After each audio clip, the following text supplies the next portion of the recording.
Hello, happy Thursday.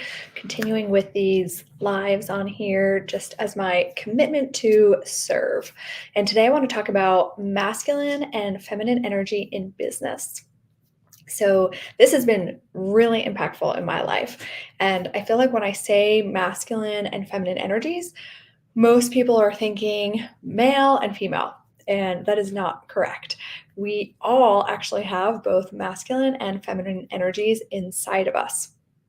And most of the time, we're operating in one or the other. But really, to be most impactful, I believe that we have to combine the two energies and use both for creation to create what we want. Now, what's happened in our culture is that everyone has gone too much into the masculine. So, masculine energy is defined by action taking, logic, doing, goal achieving, um, and which is great and really result oriented. And we need that, right? That's a beautiful and wonderful thing. But what that does is if you're operating just in that masculine energy, it leads to a lot of burnout because there's no rest, right? You're just constantly pushing and forcing and using that masculine energy to get everything done. And you feel like if it doesn't, if it's not going to get done if you don't do it. and and so our whole culture and definitely a lot of people in the financial world, men and women, are just operating way too much in their masculine energy.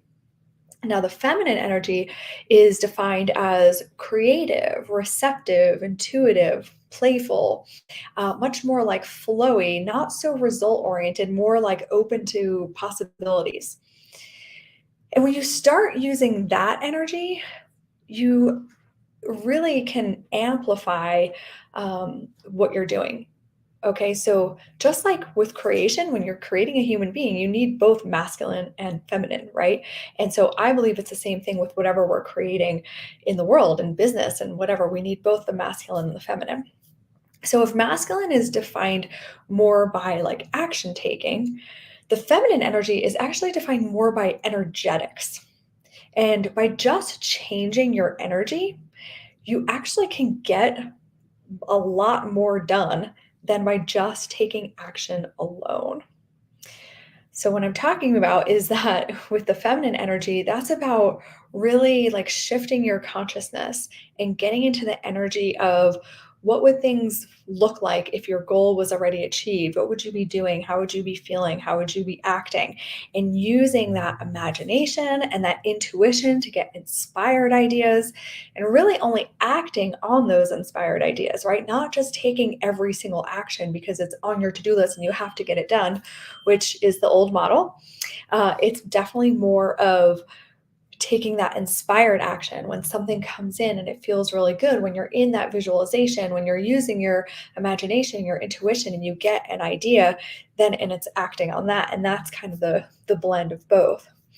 When you can change your energy, you become a vibrational match to the end goal.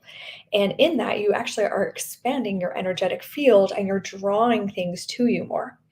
So I can't emphasize this enough by incorporating this feminine energy with the masculine, your potential is so much greater because you're not going to be able to just do it all to achieve your goal. Like you can really get into this balance of using both the energy and the action to propel yourself so much further than just action alone.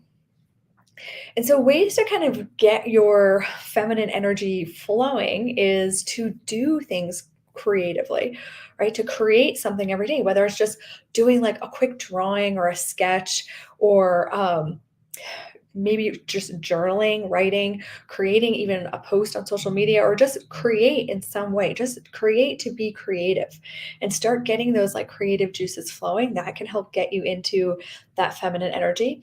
And then also like visualization and meditation and getting quiet and getting still and being receptive to ideas that can come to you at that time.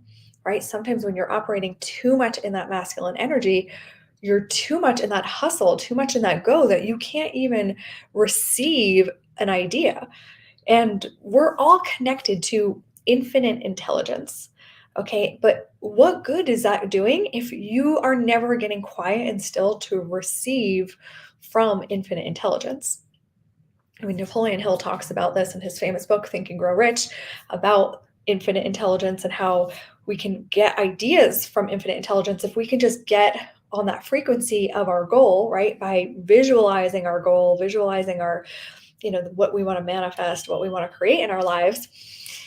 And then sitting there quietly, we can be really receptive to a new idea. And it could be something that you just never even thought about before. So, getting quiet, getting still, doing things creatively, those are ways that you can get yourself into that feminine energy. I really encourage even men to do this because, again, action alone can only take you so far. When you meld the masculine and the feminine, you can just go so much further. Okay. And it really is about changing your energy. So, feminine is the energetics, masculine is the action. And blended together, you will be an unstoppable force. This has helped me so much in my business. I don't push and force myself to do things anymore. I just made that post this week about me skiing on Monday, right? I used to feel really guilty for doing things like that because we have all this programming that tells us we have to be doing something, we have to be productive. We live in a society that highly values productivity, but to what detriment? So many people that I talk to are stressed out, burned out, unfulfilled, disconnected from their heart, living only in their mind, right? That's another way to look at it too. Your mind is masculine, your heart is feminine. Okay, so we want to get into the feelings. That's what your heart is, your feeling state. And your feelings are a magnet. Your feelings are an indicator of where you are vibrating. And that tells you, whatever your emotions are, whatever you're feeling, that's where you're vibrating. And that's where you're drawing more into your field. So you want to raise that vibration, right? Well, you want to get into the frequency of love and joy and peace, so that you can call more of that into your life. When you're just operating in that worry, doubt, stress, fear, you're just calling more of that into your life. And you're never, ever going to get out of that cycle until you change your energy. And that I can promise you, because I was stuck in that cycle for a really long time where I was hustling and I was so burned out. And there was just not enough doing in the world that was going to get me to achieve my goal because I was so stuck in those lower states of emotions and frequency. Now I take a lot of time to myself. I do things like take walks during the day. I meditate a lot during the day. I rest.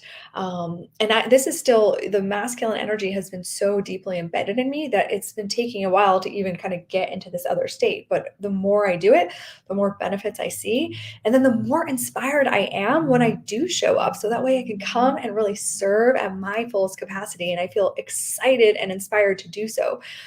I say this all the time, even more important than the actions that you're taking is the energy behind the actions. So if you're taking an action from fear and lack, like, oh my God, I have to do this and I'm stressed. And if I don't do this, then I'm not going to make money or whatever it is. If you're taking action from that state, you're never, ever, ever going to see the result that you want because that energy that you're giving out is what you're calling back to you. So focus on your energetics, focus on your energy. And if you want to learn more about how, send me a message. We'll set up a time to chat. I would love to talk to you about it. Have a good rest of your week, everybody.